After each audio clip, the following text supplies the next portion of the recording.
Welcome to the Walk Around Podcast. Our goal is to share with you the insights, the skills, the processes, and the leaders that are influencing the retail automotive landscape today. I'm one of your hosts, Nick Funch, as always, joined by Danny. What's up, Danny? How's it going, Nick? Good to see you. Good to see you. Our guest today, Kerri Wise, Vice President of Marketing at AutoFi, and also co-founder and president of the Women of Color Automotive Network, otherwise known as WOCAN. Talk about an influencer in automotive. What a great conversation. Yeah, it was awesome. She had such a great perspective. You know, one of the things that I was taking notes furiously while we were talking. One of the things I love that she brought up is we're not calling it digital retail anymore. It's just retail. She's got an interesting perspective on how that plays out, especially with today, the inventory challenges, and really just some actionable things that you could be thinking about.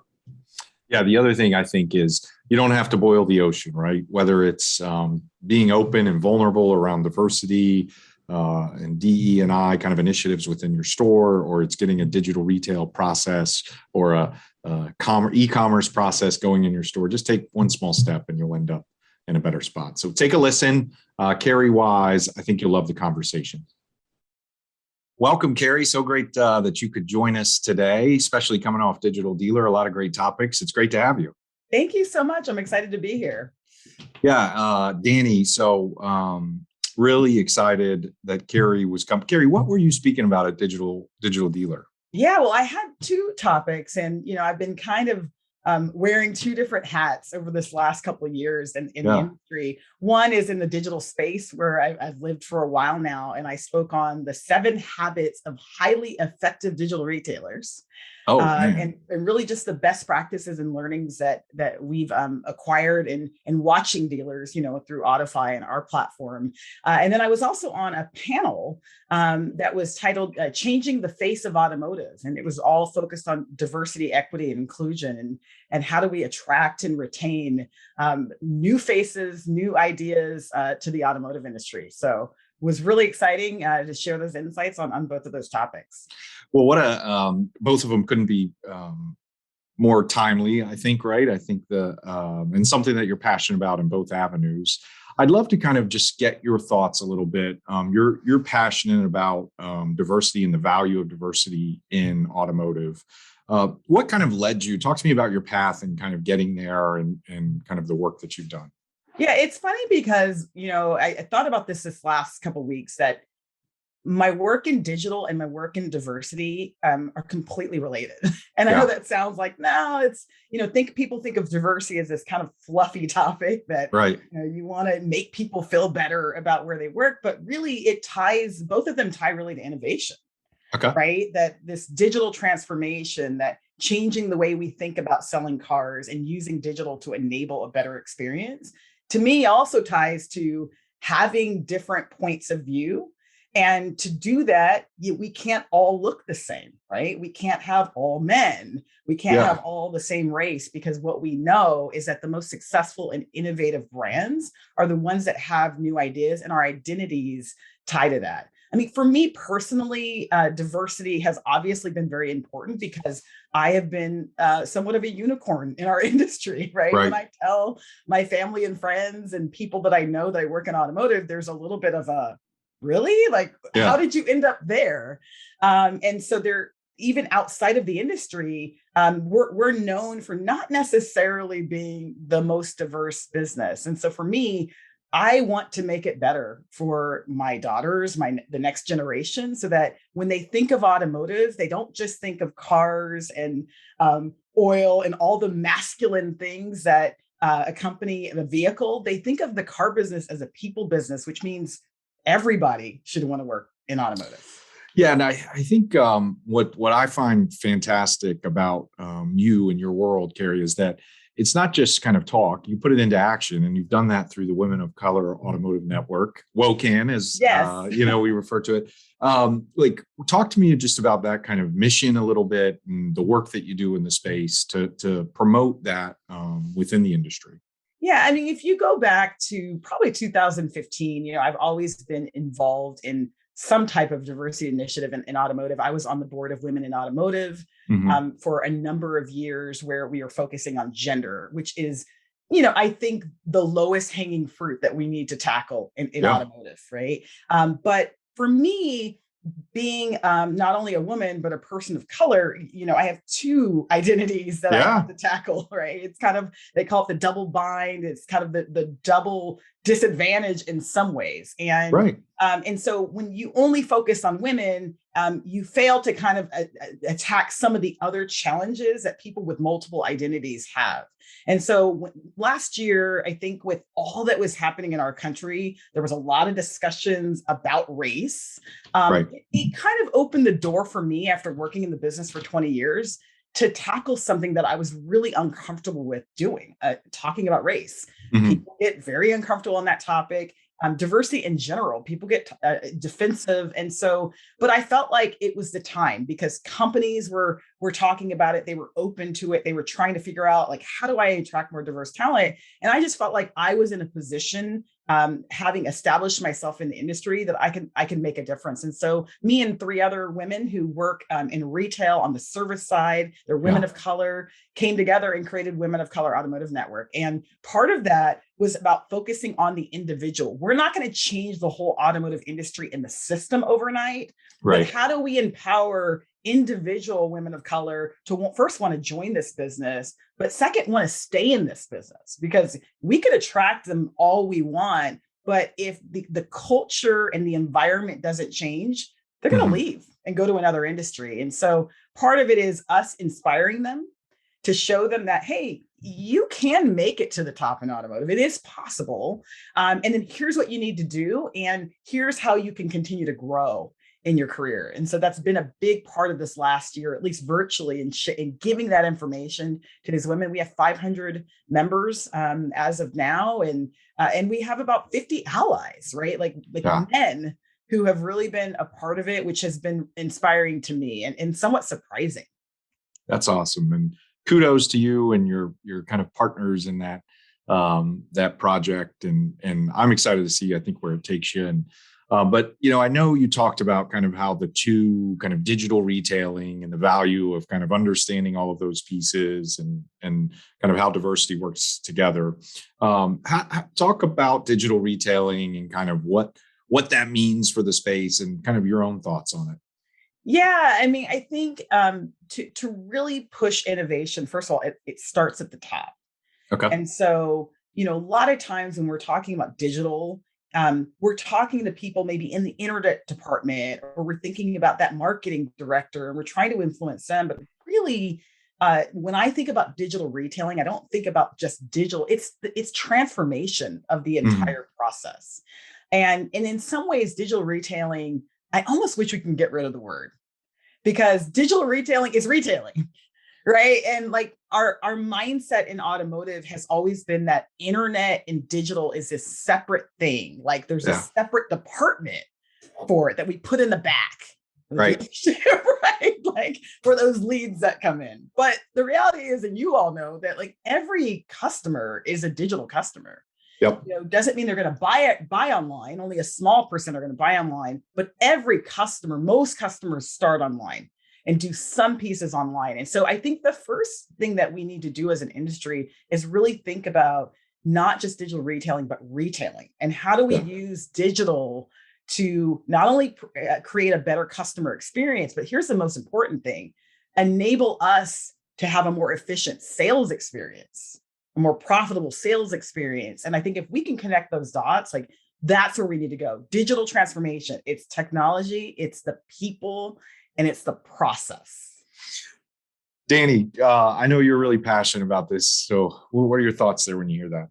Yeah, I mean, and everything that you said, Kerri, I think is just so true. And even just from the perspective of like talking about different industries, right? Like, I don't know the last time that I went into a physical store that I didn't know the exact thing that I needed, and I didn't know what aisle it was on and that it was in stock. Like, and that's the dynamic when we look around.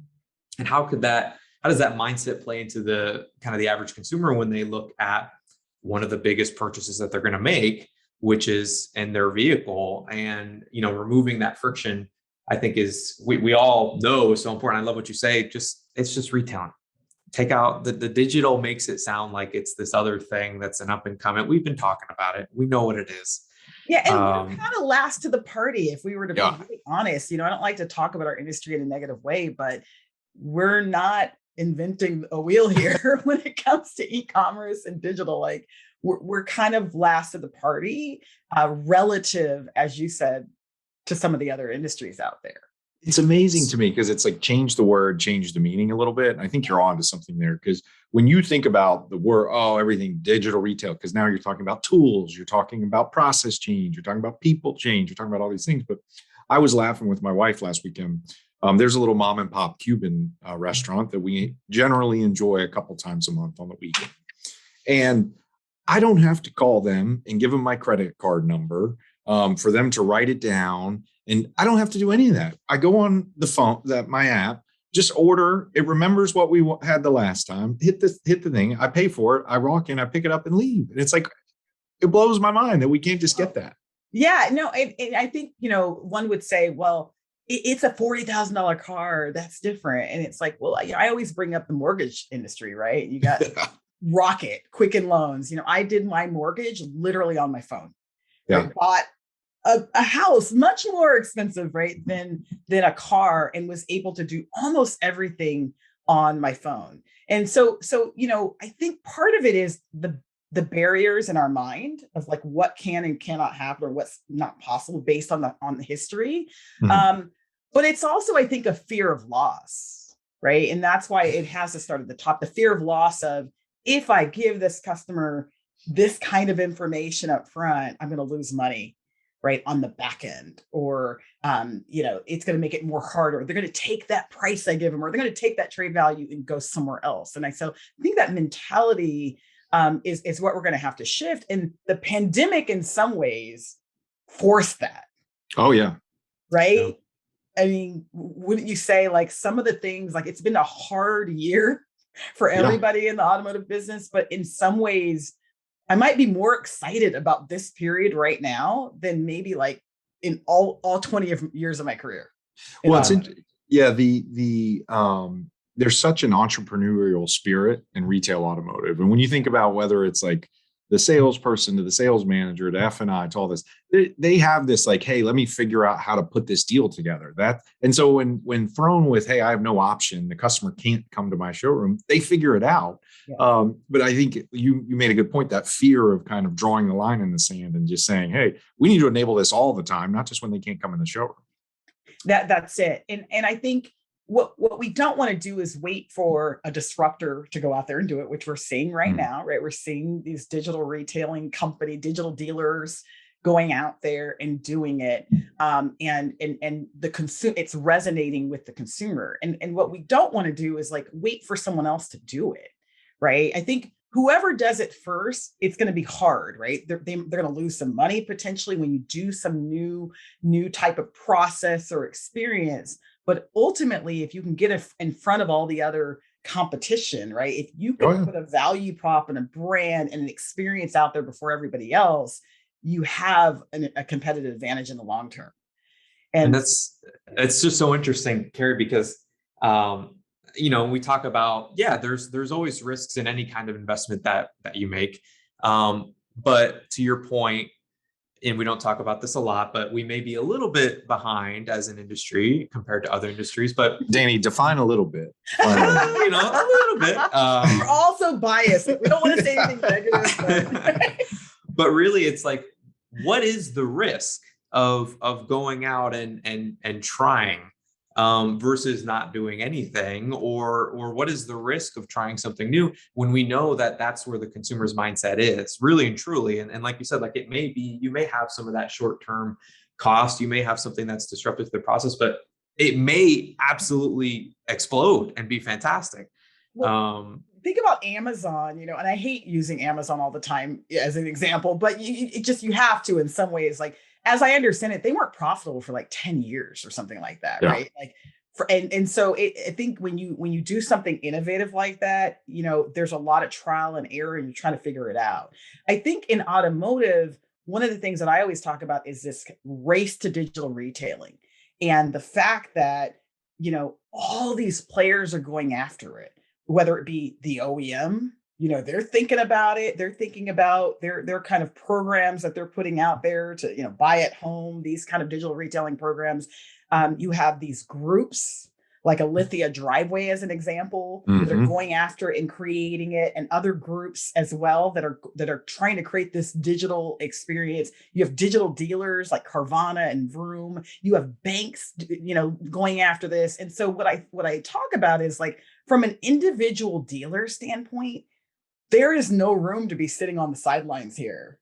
Yeah. Right? And resting on your laurels, or what drove profitability before, because these big players are going after it. And so there are companies like us, like other companies, that are going to enable an individual dealer to compete in this really competitive environment. If you think it's competitive now, it's only going to get more with these larger players going after this. So I'm curious your perspective, Kerri. We talked about, the last year and a half, the industry, especially because of the pandemic and how that has kind of shifted mindsets. Right now, one of the biggest dynamics that we're all facing being inventory and kind of the lack of the new cars that are coming in. I'm curious, just with your sight lines and the conversations that you've had, how you think about digital retailing and what that means to a dealer that's looking at, the amount of cars coming in, and it's a little bit lower than ever, but demand is still there. Yeah. I mean, we on our site or through our experience saw a 200% increase in consumers that are engaging with our AutoFi solutions on dealership websites over the last year. So Wow. We know the demand, right, is there, and that's 200% increase in actually consumers engaging with a credit app. So that is like absolutely an indicator of purchase. But at the same time, a lot of dealers don't have inventory. And so when I think about digital, there are ways to enable vehicle acquisition, right? So from a trade standpoint, I think the dealers that were ahead of the curve in terms of acquiring trade, using digital tools to acquire trades from vehicle, are probably in a better place today than those who kind of put that on the back burner, because getting cars, right? Yeah. Probably going to come from some consumer's garage in terms of acquiring vehicles. So I think that's one advantage that digital can help you with is that trade experience and acquiring cars. But I also would say that now is not the time to shut your digital showroom, right? Just like if you didn't have cars today, you're not closing your physical showroom, right? No. You're not saying, hey, the dealership's closed because we have no vehicles, right? You still want to engage these customers, right? And try to keep that connection so that if you do acquire cars that meet their needs, or you can push them to the cars that you do have. And I would say digital is the same way. You don't want to shut your website down. You don't want to shut your experience down, because things will rebound. And you don't want to be behind the curve relative to other dealers. So now, to me, is not the time to step on the brakes. Now is the time to actually figure out, like, how do we innovate and use digital to our advantage? Yeah, I think there's a lot of kind of nuance, I think, to the conversation overall. But I think at the end of the day, there's a couple things. Is customers vote with their dollars, right? And if these disruptors, online disruptors that aren't tied to a franchise, are gaining market share, it's because they're giving consumers an experience that they prefer. I think from a dealership standpoint, it's like, hey, how can I get as close to that experience as possible in whatever kind of form, fashion? Because then it gives you a leg up. Because if the customer prefers the showroom experience, they want to touch, they want to smell, they want to test drive, they want to do all those things, you have that avenue. And if they don't, if they prefer to buy it out of maybe you don't have the actual vending machine, but neither do they, knock, knock. But, you can go get it from the back lot and pull it up. And so I think it's interesting. And the other thing I think you made a fantastic point around is around being on the sidelines. We're only seeing more and more consolidation in the industry. Yeah. And the big players have a strategy around all of these pieces. Lithia has been very open about kind of their strategy in the marketplace. And so, look at kind of your own customer base and figure out, hey, how can I wrap my arms around them to grow that customer base? Yeah, you bring up a good point. And I always want to emphasize, I work at a commerce company, a digital retailing company, as most would call it. And But most purchases aren't happening online, right? Even with these digital players that are disrupting, there's a lot that is physically still happening. And so if you have a lot, I think you have an advantage, right? You have an advantage if you can incorporate that digital experience. I think ultimately the customer wants to do as much or as little as they want online. And that is the hardest part, is that flexibility of experience that lets a customer get a trade value and then come into the dealership, get a trade value, get an estimate of payment, even get an application, fill out an application online, and then work with the dealership. And I think traditionally we have had a 10-step sales process that has been kind of rigid, where we want the customer to go through our experience. And now we have to kind of flip that experience upside down and move wherever the customer wants to move. And that's a challenging shift in terms of mindset and giving up some level of control of the experience to the customer, while still maintaining our own standards of profitability and ROI. Oh, it's funny you say that, giving up control. I think the first sales class I ever went to in my life many moons ago, day one was like, give control to gain control. And it's like, it's literally like ask questions to give the consumer control of the conversation, right? So you can kind of guide them. But the reality is kind of you have that control, which it's a flashbacks right there. It's true. And well, I think it's also about trying something new, just trying one thing, right? Yeah. Because I think sometimes we look at these really innovative dealers. I think about like a Brian Benstock, right? And you look at his experience, you're like, whoa, I mean, he's like Jetsons, he's way out there in terms of experience. And then you have an individual dealer that's looking at going, there's no way I could do that. Or I'm not in New York City. I mean, there's no way. And I would say, what can you do tomorrow that's different?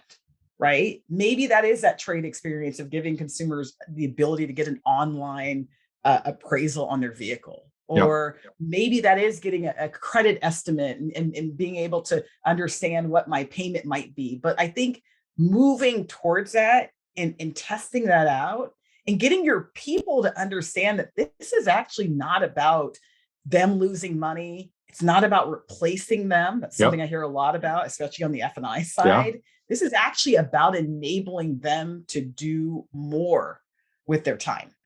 Yeah, and I think that kind of strategy is probably a good bow on both kind of topics we talked about today. Right. You don't have to boil the ocean tomorrow when it comes to digital retailing, e-commerce, enabling any of those things. You don't have to do that with diversity, equity, and inclusion either, right? But there's nothing stopping you from taking one step in that right direction. 100%. And I think, now kind of moving even on the diversity side, it's also about thinking about the future, right? We talk about talent and how we're having a hard time recruiting service technicians in certain positions. And all I could think about is, it's because we keep on fishing in the same pond, right? I use baseball because I work with all men. I have to use sports analogies, right? To get you to understand what I mean. So I use baseball and I think about Major League Baseball. And when they recruit and they try to get the best players, they have development leagues in every single country. Right now in the Dominican Republic, there's a Major League Baseball development center working with kids in third world countries, trying to find that next Major League Baseball superstar. 100%. Right. And why do they do that? Because they know that if they only focus on America, they're going to be missing some talent out there. And I think when we think about diversity, we have to think about it the same way. And we have to be so intentional about how we're recruiting it. It's not enough to just put an ad out and say, well, no one applied. We just don't get women to apply here. We got to be much more intentional. Well, it's interesting because you brought up kind of two things that we've talked about a lot in the podcast. One, we have had Brian Benstock on to talk about kind of his frictionless experience. And we also had the Warren Henry Automotive Group, and they were talking about kind of their technician program and how they ended up partnering with the local community colleges, not one, multiple, and then the state to kind of build this strategy internally. And so it does take some intentionality to kind of look into the future and say, hey, what do I need to be doing today? It may not be perfect to kind of get to the next step. So yeah, this has been fantastic. If any of our listeners want to get involved with the Women of Color Automotive Network, how do they do that? Yes. Go to the website. Yes. So our website is WOCAutonetwork.com. So WOCautonetwork.com. You could actually email me as well, Kerri at WOCautonetwork.com. And then from a digital retailing, my main job, I work at AutoFi, and my email is kwise@autofi.com. Awesome. And certainly, I know you're active on LinkedIn, so you can look for Kerri there. Absolutely. Kerri, love the conversation, love your passion for the business, and super excited to see what's on the horizon for you. So thank you for joining us. If you liked Kerri, hit the like button, share it with your friends, and don't forget to leave us a comment about other topics or influencers in retail automotive, and we're happy to have them on the podcast. Thank you, Kerri. Thank you so much for having me.